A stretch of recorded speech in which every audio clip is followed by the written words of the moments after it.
क्यों एक बाप ने अपने बेटे को, उसे पता भी नहीं, एहसास भी नहीं, छल कपट से किस तरह से घर से बेघर तो नहीं किया, अलग कैसे किया। बेटे को जरा सी बात का एहसास नहीं हुआ कि मेरे पिताजी क्या कर रहे हैं, क्यों कर रहे हैं, उसे एहसास भी नहीं। मगर पिताजी के मन में क्या चल रहा था, कहीं ऐसी गलती हम सभी तो नहीं कर रहे हैं, किसी छल कपट से पता भी नहीं चलने दिया। कहते ना कि सांप भी मर गया और लाठी भी नहीं टूटी।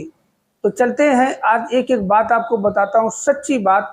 जिसने वीडियो क्लिक किया है सभी वीडियो पूरा देखिए, एक एक बात सीखने वाली है, हम सभी को सिखलाई मिलेगी।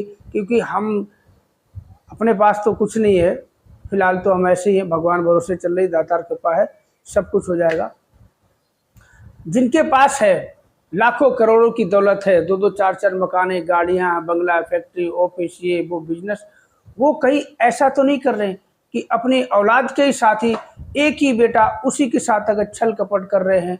किस लिए किया, क्यों, या सोच के देखो कि एक बाप ने किस तरह से छल कर दिया।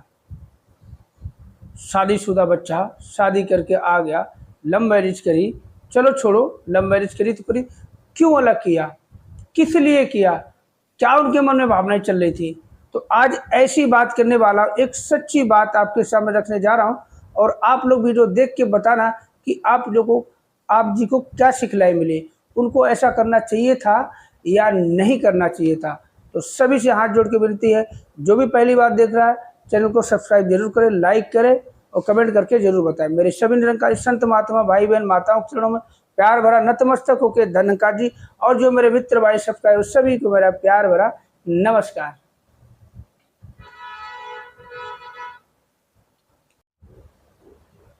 तो एक भाई साहब जिनका नाम मोहन बाबू, वो अपने बेटे के कमरे में जाते हैं और सरप्राइज सरप्राइज सरप्राइज कह के चिल्लाते हैं। बेटे को बहुत ही खुशी हुई, क्या पापा, क्या सरप्राइज है, क्या सरप्राइज है पापा।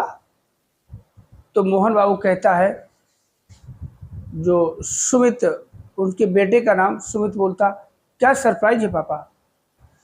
तो सुमित अपने पापा से पूछता है, तो मोहन बाबू बहुत ही हंसी भरे चेहरे से अपने बेटे को एक मकान के कागज, फ्लैट के कागज देते कि बेटा ये लो 2 BHK फ्लैट के पेपर, और ये हमने आपके लिए फ्लैट लिया है, अब आप वहाँ रहो। बोला पापा इसकी क्या जरूरत थी, मुझे तो इसकी कोई ज़रूरत नहीं। सुमित ने अपनी पत्नी तान्या को बोला, हाँ तान्या, हम तो खुश हैं, आपके साथ खुश है, घर में खुश है, माँ के साथ खुश है, आप ऐसा क्यों कर रहे हैं, हमें अलग करना क्यों चाह रहे हो। बहुत सिखलाई देने वाली बात है, आप सभी लोग एक एक सब सुनना। तान्या बोली, हाँ पापा, सुमित ठीक ही तो कह रहा है, हम अलग क्यों रहे, हमें यहाँ कोई दिक्कत नहीं, परेशानी नहीं, सब तरीके से खुश हूँ, हर हाल में खुश हूँ, मैं अलग नहीं रहना चाहता। फिर भी उन लोगों ने मना करने के बावजूद, बहुत ही मना करा, सुमित तान्या दोनों बहुत मना करने के बावजूद मोहन की जो ज़बरदस्ती थी, नहीं बेटा आपको लो, आराम से रहो, समझाया कि बेटा देखो अभी ये मकान है, आप यहाँ रह रहे हो, अभी आप जो शादी करके आए हो, हमें बिना बताए शादी कर ली है, लव मैरिज करके आए हो, कोई बात नहीं, लव मैरिज करके आए हो, हमने बहू को अपनी बेटी समान हमने सम्मान दिया, ठीक है, जो हमने कुछ आपकी शादी के लिए, मोहन बाबू जो अपने बेटे से आपकी शादी के लिए मैंने बहुत कुछ सोच रखा था, आपकी शादी में ऐसे करूँगा, आपकी शादी में वैसे करूँगा, ये बनवाऊँगा, वो बनवाऊँगा, ये करूँगा, वो सारा कुछ तो आपने ख़त्म कर दिया। आप जो लव मैरिज करके आ गए हो, वो हमारा खर्चा सारा बच गया, तो वो पैसे मैं आपको दे रहा हूँ, उस पैसे से ही आपको फ्लैट खरीद के दे रहा हूँ, और कुछ हमारी जो पैसे कम पड़े हैं वो हमने कुछ EMI बनवा दी है आपके लिए, एक 2 BHK फ्लैट साथ की सोसाइटी में लेके मैंने दे दिया है। EMI भरते रहना, आराम से सुकून से रहो, आगे चल के आपके बच्चे होंगे तो बच्चों को भी अपना घर मकान होना ज़रूरी है। तो ये कह के मोहन बाबू इतना बहुत कुछ समझाया, वो नाना करते हुए बड़ी मशक्क़त के बाद सुमित ने अपने पिताजी से, मोहन जी से वो कागज़ ले लिए। कागज़ ले लिए तो क्या होता है, कागज़ लेने के बाद फिर वो अपनी उसमें मकान में शिफ्ट करने की सुमित और तान्या दोनों मियाँ बीवी तैयारी करने लगे, अपना सारा सामान पैक करने लगे। सामान पैक किया और साथ में ही वो अब सोसाइटी में शिफ्ट कर गए। जब वो शिफ्ट कर गए, अब यहाँ पे असली बात आपको अब पता चलेगी कि कहीं हम ऐसा तो नहीं कर रहे हैं, या औलाद हमारी पुत्र वधू अब हमारे साथ, सास ससुर के साथ, या बेटा शादी के बाद क्या करता है, क्या हम सभी करते हैं अपने माँ बाप के साथ में। अब वो दोनों सुमित और तान्या अपने फ्लैट में शिफ्ट हो जाते हैं। इधर मोहन बाबू की पत्नी, जिनका नाम सुधा, तो वो कहती हैं, आपने अलग किया है, फ्लैट लेके दिया, ये मेरे बात को समझ में नहीं आई। ये बात अच्छी है कि फ्लैट लेके दिया, मगर एकदम से अलग कर दिया, ये मेरे को समझ में नहीं आई। बोला, सुधा, जब ये सुमित छोटा था तो तुमने इसकी जो गैर जरूरती सामानों को, इच्छाओं को, ज़रूरतों को पूरा किया। जो नहीं देना चाहता था मैं, वो भी आपने इसको दिया, इसकी जिद के कारण दिया।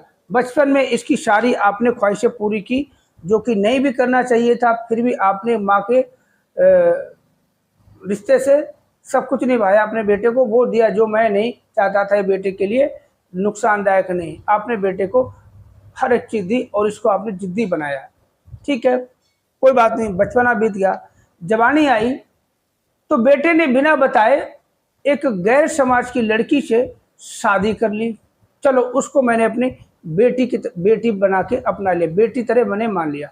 मैंने तो अपना बेटी उस बहू को मान लिया, बेटी बना के रखा, मगर उसने हमें नहीं अपनाया।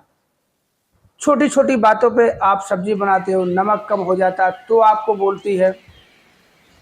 ठीक है, हम घर में टीवी देखते हैं तो वो बोलने लग जाती है, टीवी बंद करके चली जाती है, घर में बिजली का बिल बढ़ेगा, ये करेगा, हम घर हम चलाते हैं, घर को मेंटेनेंस रखना पड़ता है, सारा कुछ हिसाब किताब मैनेज करना पड़ता है, अपनी सैलरी से हम घर चलाते हैं, बिजली का बिल बढ़ता है, ये है वो। मतलब हम अपने ही घर में हमें नौकर बना दिया, हम एक सर्वेंट की तरह रहते हैं, हम अपने चाव से कुछ नहीं कर सकते। ऊपर से जब ये बहू ऑफिस जाती है, ड्यूटी जाती है, तो आपको हुक्म करती है, माता जी राजमा चावल बना लेना, आलू गोभी बना लेना, ये बना लेना, वो बना लेना, आपको हुक्म झाड़ती है। चाय टाइम पे नहीं बने तो आपको बोलती है, जरा सोच के देखो।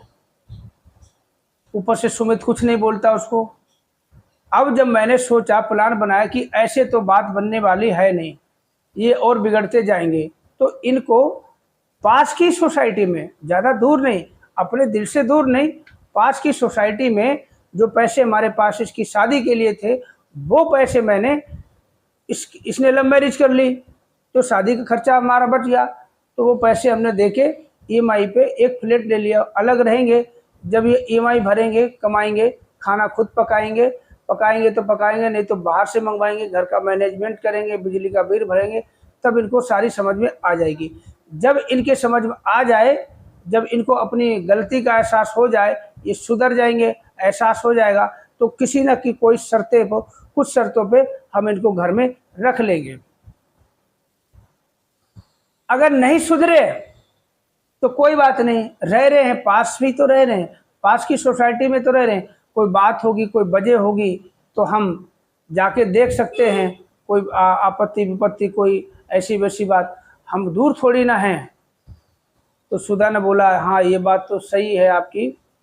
तो उनकी पत्नी भी कहने लगी, और नहीं तो हमारी इतनी पेंशन तो है ही, गुजारा हो जाता, हम दो हैं, हम तुम्हारे लिए, तो हमारे लिए, और एक पास का जो अपना साथ का दूसरा कमरा है किराए पे उठा देंगे, कुछ और आमदनी बढ़ जाएगी, दोनों खर्चा चल जाएगा, हम दोनों आराम से गुजारा कर लेंगे। अगर वो सुधर गए, उनकी अकल थोड़ा ठिकाने आ गई, वापस आ गए तो अच्छी बात है, नहीं आए तो गुजारा करते रहेंगे। तो मोहन बाबू कहते हैं, कोई बात नहीं सुधा जी, अब हमने अलग नहीं किया, दिल से अलग नहीं किया, अपनी नज़रों से अलग किया है कि उनको आटा दाल का भाव पता चल जाए कि माँ बाप क्या होते हैं। जब बच्चे पढ़ लिख के कुछ बन जाते हैं, बड़े हो जाते हैं, 4 पैसे कमाने लग जाते हैं, तो घर का मालिक समझने लग जाते हैं। उन्हें नहीं पता कि 20 साल से हगना मूतना सब कुछ मेरी माँ ने किया है, बाप ने मेरे सारे खर्चे उठाए हैं, सारे नखरे उठाए हैं, हर चीज़ वो मुझे दी है, जो मुझे चाहिए वो भी दी है, जो मुझे नहीं लेनी चाहिए थी वो भी मेरे बाप ने मुझे दी है। तो उन बेटों को सिखलाई देने के लिए बाप ने ऐसा किया। और मोहन बाबू का कहना सुधा थे। तो ऐसी बात जब सुधा ने पूरी बात सुनी तो सुधा भी मोहन बाबू के साथ मुस्कुराने लगी, बोला हाँ ठीक है हम दोनों साथ हैं। तो वही एक गाना कहते, जब तक रहे तन में जिया वादा रहा ओ साथिया,